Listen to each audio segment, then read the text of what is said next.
Janine Gutierrez, A Bit of February Part 1.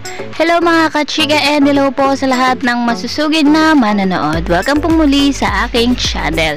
Nagbahagi nga po si Janine Gutierrez ng ilang mga kaganapan niya sa nagdaang month ng February.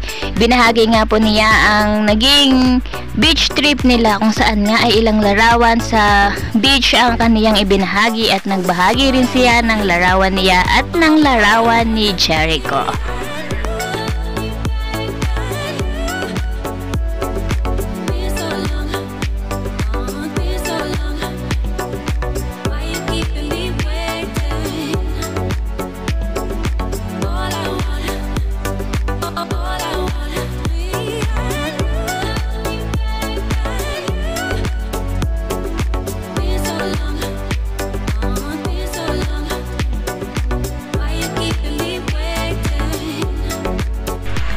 Sa kabilang banda naman nga po ay Janine Gutierrez at ASAP Homecoming 30th Anniversary.